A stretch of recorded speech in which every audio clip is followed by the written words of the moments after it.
Mari kita berdoa. Alkitab berkata di dalam Matius 10 ayat 20, bukan kamu yang akan berkata-kata, tetapi roh Bapakku di dalam diri kamu yang akan berkata-kata. Berkata-katalah ya Bapa, kami siap mendengarkan sabdamu. Di dalam nama Tuhan Yesus, kami alaskan doa ini. Haleluya. Amin. Ada sukacita? Shalom. Mari kita baca Alkitab. Alkitab berkata di dalam Yohanes 14 ayat 1, janganlah gelisah hatimu, percayalah kepada Allah dan juga percaya kepada Tuhan Yesus. Tuhan Yesus berkata, jangan gelisah. Itulah tema pada saat ini, yaitu jangan gelisah menghadapi virus corona. Dunia saat ini dilanda oleh kegelisahan. Kegelisahan artinya tidak ada ketenangan, tidak ada ketentraman, ada ketakutan di dalam kehidupannya.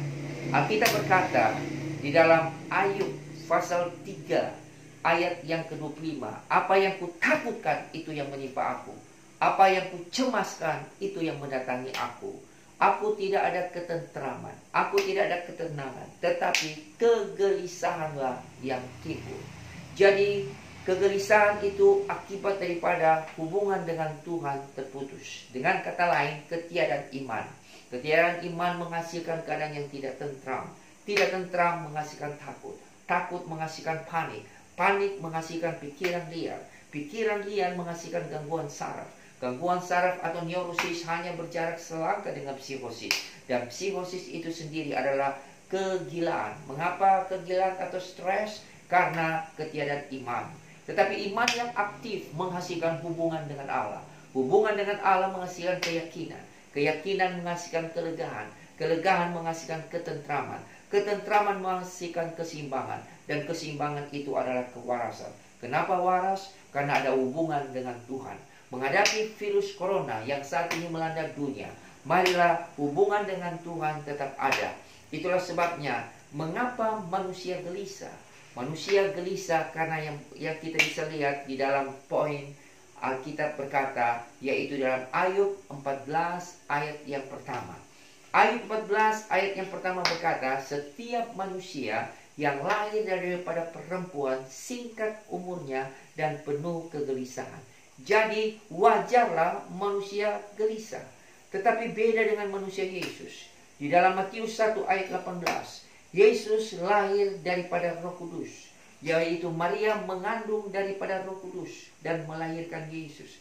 Itulah sebabnya perbedaan antara manusia yang sekitar 7 miliar di dunia ini berbeda dengan Tuhan Yesus Kristus sebagai manusia yang lahir dari perawan Maria, yang tidak ada kegelisahan, yang tidak ada ketakutan. Itulah sebabnya kita ada ketakutan. Kenapa? Karena kita adalah manusia yang lahir daripada seorang wanita, seorang ibu. Saat ini, bagaimana supaya saya ini tidak gelisah?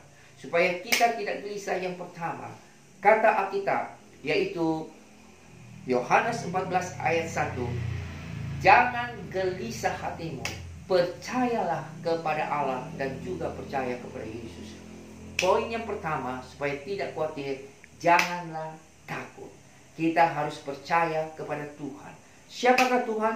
Dialah adalah Yesus Kristus. Roma 9 ayat 5. Bapa-bapa leluhur menurunkan Mesias sebagai manusia. Dia adalah Allah yang harus dipuji sampai selama-lamanya. Yesus itu adalah Allah. Itulah sebabnya kita percaya bahwa di dalam Yesus tidak ada ketakutan. Di dalam Yesus tidak ada kegelisahan. Pada saat ini, renungkan ayat firman Tuhan. Taruh di dalam hati. Karena Mazmur 119 ayat 11, dalam hatiku aku menyimpan janjimu supaya aku tidak berdosa terhadap engkau. Kalau kita percaya akan Yesus, kita percaya akan firman Tuhan, maka kegelisahan itu tidak akan nampak di dalam kehidupan kita. Poin yang kedua, bagaimana supaya kita tidak gelisah? Fokus kita jangan kepada harta benda. Kalau fokus kita kepada harta benda, Alkitab berkata di dalam Ayub 20 ayat 22, di mana aku tidak dapat beristirahat. Karena apa? Kelimpahan di dalam kelimpahan yang berlimpah-limpah, aku khawatir dan aku mengalami kesusahan yang sangat dahsyat. Jadi fokus kepada harta benda itu bisa menimbulkan kegelisahan. Olehnya, pada saat ini Kisah Rasul 2 ayat 25, mataku senantiasa memandang kepada Tuhan, sebab Tuhan ada di sampingku dan kakiku tidak goyah. Di dalam menghadapi kegelisahan, yaitu kondisi virus corona saat ini yang membuat manusia ada ketakutan, ada kekhawatiran, ada kecemasan, pandangan kita selalu pandangan kepada Yesus. Fokus kepada firman Allah. Karena ada satu kalimat berkata, don't dissipate your energy about negative thoughts. Jangan buang-buang energi dalam pikiran negatif. Tetapi Alkitab berkata di dalam Filipi 4 ayat yang ke-8, barang apa yang indah, barang apa yang molek, barang apa yang sedap didengar, barang apa yang disebut kebajikan dan patut dipuji, pikirkanlah semuanya ini. Bolehkah mulai saat ini kita latih supaya kita selalu berpikir kepada firman Tuhan? Ini 2 poin, yaitu percaya kepada Yesus dan fokus jangan kepada harta, tetapi fokus kepada Tuhan. Kesimpulan khotbah hari ini dengan tema jangan gelisah hatimu. Kita baca di dalam Matius 11 ayat 28. Marilah datang kepadaku hai sekalian yang berbeban berat, aku akan memberikan kelegaan kepadamu. Kita datang kepada Tuhan, take your burden to the Lord and leave it there. Bawalah bebanmu kepada Tuhan dan tinggalkanlah di sana. Leave it there, leave it there. Tinggalkan di sana, tinggalkan di sana. If you trust and never doubt, jika kau percaya dan tidak pernah ragu, He will surely lead you out. Dia pasti akan memimpinmu keluar. Take your burden to the Lord and leave it there. Bawalah bebanmu kepada Tuhan dan tinggalkanlah di sana. Saat ini dunia dilanda oleh kekhawatiran, oleh kegelisahan, oleh ketakutan. Olehnya Tuhan Yesus berkata, janganlah gelisah hatimu, percayalah kepada Tuhan, bawalah bebanmu kepada Tuhan, lepaskanlah bebanmu kepada Tuhan, Tuhan akan menolong engkau. Itu poinnya pertama, kesimpulan. Poinnya kedua, yaitu minta hikmat Tuhan. Di dalam menghadapi akan virus corona, kita perlu hikmat. Bagaimana supaya mendatangkan hikmat? Salomo tidak minta kekayaan, dia hanya minta hikmat. Akhirnya Tuhan memberikan hikmat kepadanya. Ada 2 cara untuk mendapatkan hikmat. Yang pertama, yaitu berdoa. Yakobus 1 ayat 5, kalau kamu kekurangan hikmat, mintalah kepadaku, maka aku dengan murah hati memberikan hikmat kepadamu. Mintalah hikmat Tuhan. Bagaimana supaya menghadapi virus corona? Anjuran daripada pemerintah saat ini dan juga kesehatan para dokter.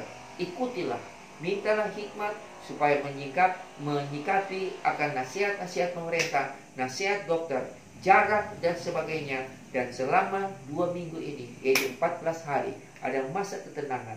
Nah, ikutlah anjuran ke pemerintah ini. Inilah hikmat. Dengan jalan apa? Berdoa. Dan yang kedua, baca Alkitab. Alkitab berkata 2 Timotius 3 ayat 15. Bukankah engkau dari kecil membaca kitab suci yang mendatangkan hikmat? Rajin baca Alkitab, Tuhan akan memberikan hikmat. Rajinlah berdoa.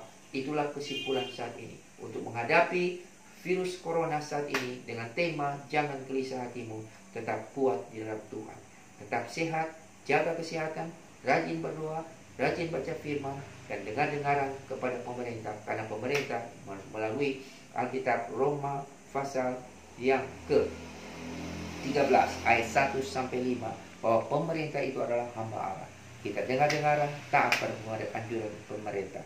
Tuhan Yesus memberkati dan ingat kepada Tuhan Yesus Kristus sebagai sumber kehidupan. Haleluya.